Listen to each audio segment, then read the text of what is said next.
بابێ ئامادەبوونی وەزیری شەهیدان و ئەنفالکراوانی حکوومەتی هەرێمی کوردستان مەراسیمی 31 ساڵی یادی کیمیابارانکردنی گوندەکانی عسکەر و گۆبتەپەی سەر بە ناحیەی ئاغجەلەری قەزای چەمچەماڵ لەسەر مەزاری شەهیدانی گوندی گۆبتەپەی شەهید بەڕێوەچوو. دانیشتوانی ناوچەکەش نیگەراننەوەی کە لە ماوەی 28 ساڵی ڕابردوودا حکوومەتی هەرێم نەک هەر نەیتوانیوە خزمەتێکی شایستەی کە سوکاری شەهیدان و ئەنفالکراوان بکات، بەڵکو نەتوانراوە خزمەت گوزارە سەرەتایەکانیشیان وەک پێویست بۆ دابین بکات. دیارە حکوومەتی هەرێم کە ئەم خزمەت گوزارانەی لە گوند و شارەکانەکە دیارە لەژێر لە ئاسی تموحی گوندەکەی ئێمەیانە، چکە بەڕاستی گوندەکەی ئێمە خەوان کۆمەڵێ شەهید و ئەنفالە، هەروەها جگە خاکێکی بەپیتی هەیە لە ڕووکشت و کاڵێەوە. جگە لەوەش جادەکەی بەڕاستی بە جادە ناچێت، خەڵکی زۆر بێزارە لە جادەکەی. ئەو جادەی کە لە ناحەی ئاغزەلەرەوە دەڕوات بەرەو کانی شەیتان یاخۆ تەشیە بەڕاستی زۆر بێزارکەرە. ئێمە وەک کە سوکاری شەهیدانی گۆبتەپە دوای 31 ساڵ لە ساڕێژ نەبوونی برینەکانمان، دوای 31 ساڵ کە نەتوانراوە زامەکانی ئێمە ساڕێژ بکرێت، ئێمە چەند داواکارێکی کەممان لە حکوومەتە بوو، یعنی داواکارەکانمان ئەوەندە قورس نین تاوەکو ئەم حکوومەتەی کە نای خۆی ناوە حکوومەتی قەیرانەی پێی جێبەجێ نەکرێت.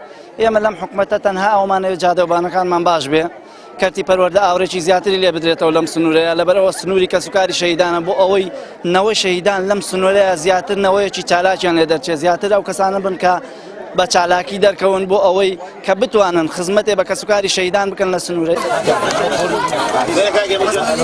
هەر لە مەراسیمەکەدا بە مەبەستی گرنگیدانی زیاتر بە ڕێژەی سەوزایی سنوورەکە و وەک هێمایەک بۆ 31مین ساڵ یادی کیمیابارانکردنی سنوورەکە ڕێکخراوی ئایندە بۆ پاراستنی ژینگە 31 نەمامی لە گوندی گۆبتەپەی شەهیددا چاند. بوزەی تایبەت تەرخانکراوە بۆ ڕێگایە، بەڵام بەداخەوە بەڕێوبەری ناحیەی ئاغجەلەریش دەڵێت سەرڕایەوەی لە ڕابردوودا هەوڵی زۆریان داوە بۆ خزمەتکردنی ناوچەکە، بەڵام لەم ساڵدا هەوڵەکانیان زیاتر دەکەن بۆ ئەوەی خزمەتگوزاری زیاتر بۆ ناوچەکە دابین بکەن، بە تایبەت لە ڕووی ڕێگەوبانی سنوورەکەوە. دیارە ئێمە ساڵانە بەشداری لەم زۆریادانیا دەکەین.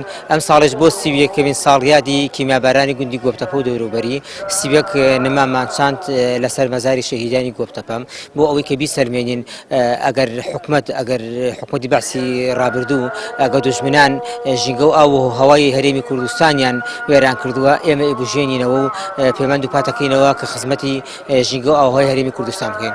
بەڵێ دیارە ئێمە وەکو بەڕێوەبەراتی ناحیەی ئاغجەلەر کەم تەرخەم نەبووین و لە ئاست داواکاری هاوڵاتیان ینی توانم بڵێم زۆر سنوورمان بەزاندووە، نووسراومان ئاراسی سەروی خۆمان کردووە، فەرمانمان وەرگرتەوە بە نۆژانکردنەوەی ئەوە دڵنیایەوە لە داهاتوشدا هەوڵی جدیترە دەین و ئەوەی کە هاوڵاتیان نەیانتوانیەوە داواکاریەکان بگەین، ئێمە لە لای خۆمانەوە بیرمان لێ کردوێتەوە و تەواوی داواکاریەکانی ئەوانمان بە نووسراو یادداشت ئاراسی سەروی خۆمان کردووە.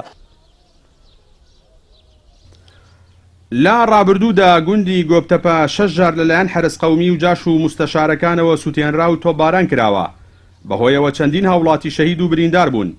دوجاریش لە ئێوارەی 3 ساڵی 1970 لەلایەن ڕژێمی لە ناوچووی بەعسەوە بەچەکی کیمیایی بۆمباران کراو، بەهۆیەوە زیاتر لە 110 هاوڵاتی شەهید و ژمارەیەکی دیکەش بریندار بوون.